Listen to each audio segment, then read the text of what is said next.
Welcome to the CES Letter, a closer look. This video presentation is working from the March 31st, 2015 edition of the CES Letter, and we'll discuss pages 43 and 44, which examine the Kinderhook plates. The CES Letter includes a full-color Mormon infographic that tells a story. It appears that the infographic seeks to discredit Joseph Smith.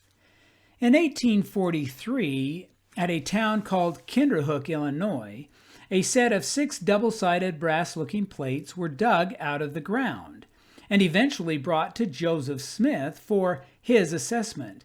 He examined them, and a hand-drawn copy was made and printed as a broadside in Nauvoo.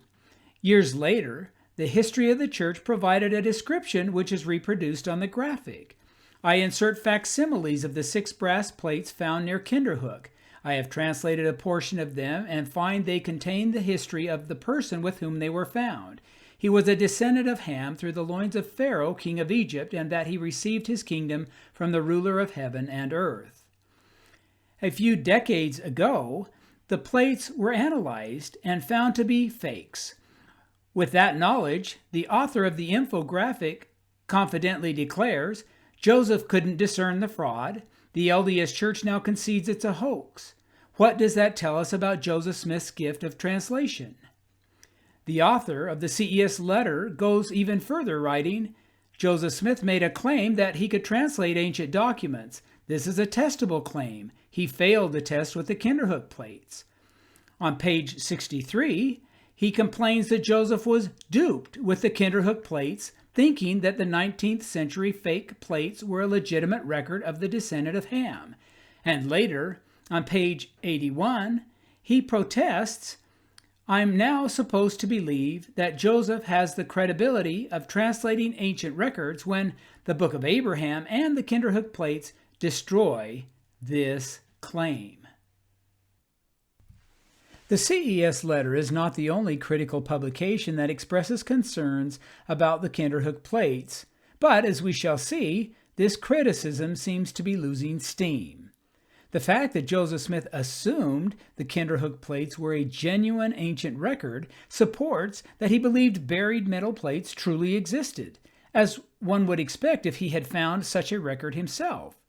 In contrast, if Joseph had fabricated the gold plates from which the Book of Mormon was translated, or if they really didn't exist, then his immediate suspicions regarding the Kinderhook plates is that they too could not have been real, but instead were forgeries. The translation provided on the graphic contains errors. It is, in fact, a paraphrase from the journal of William Clayton. When compiling the History of the Church, the editors changed a description into a first-person statement. In other words, there is no record that Joseph ever said, I have translated a portion of the Kinderhook plates. Since the Kinderhook plates were forgeries and the symbols on them devoid of meaning, any claim by Joseph Smith to translate them by revelation, as he had done with the Book of Mormon, would be problematic. Understandably, the primary issue for the author of the CES Letter appears to be translation.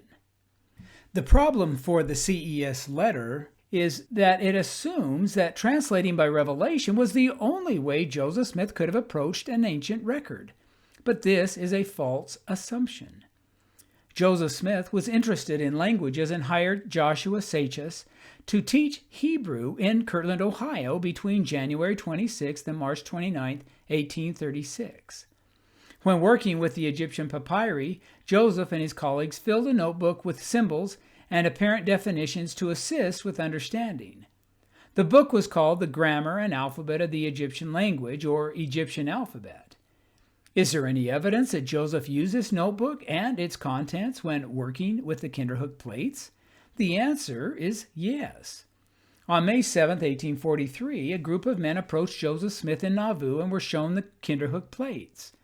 One of the men wrote a letter to the New York Herald that was published on May 30th, which was recently discovered by researcher Don Bradley. The man identified himself as a Gentile and describes how the Kinderhook plates are evidently of brass and are covered on both sides with hieroglyphics, They were brought up and shown to Joseph Smith. He compared them in my presence with his Egyptian alphabet. Here is indisputable contemporaneous evidence that Joseph used his Egyptian alphabet notebook when translating the Kinderhook plates. But an important question is whether there are any entries in the notebook that contain the information related by William Clayton as being found upon the Kinderhook plates. If we scan the pages of the notebook, we discover that all of the primary topics are mentioned on one page.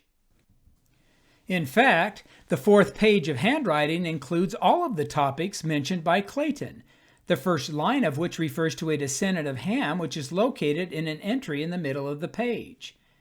The bottom 3 lines of notebook page mention line of Pharaoh, one who reigns upon his throne in heaven and earth. These parallel the last 3 topics in Clayton's journal entry. Loins of Pharaoh received his kingdom in heaven and earth. The symbol next to the entry is a small boat-shaped figure.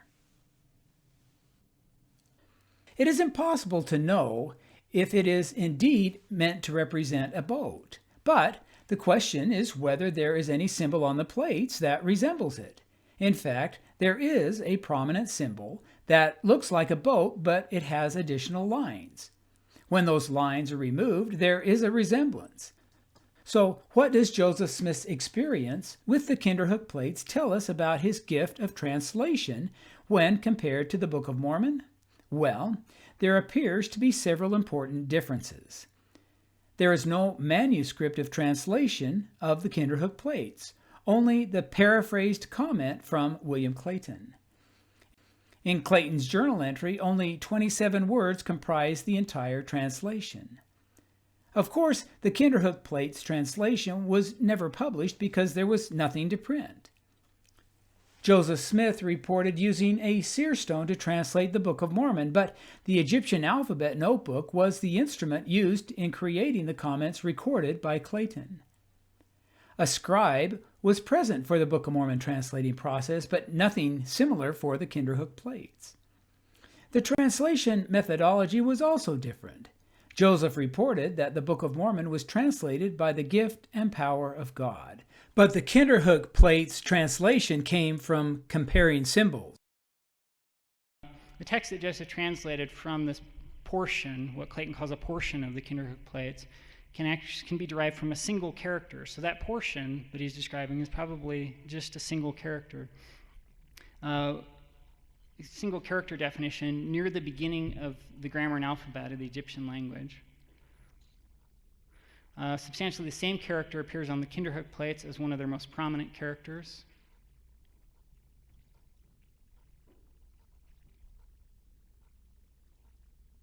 And an eyewitness account written on the day of the event has Joseph Smith comparing the characters in the 2 sources, finding a match, and enables him to decipher at least one of the characters.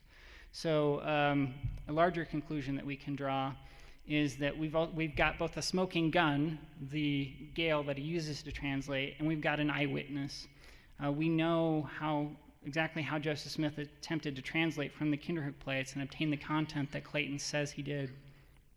And a larger conclusion then that we can draw is that Joseph Smith translated from the Kinderhook plates not by revelation, but by non-revelatory means. And so, while we have James D. Bales saying only a bogus prophet translates bogus plates, we've got Joseph Smith saying prophet is only a prophet when he's acting as such. And when a prophet is just comparing characters in 2 documents, he's not acting as such. Thank you.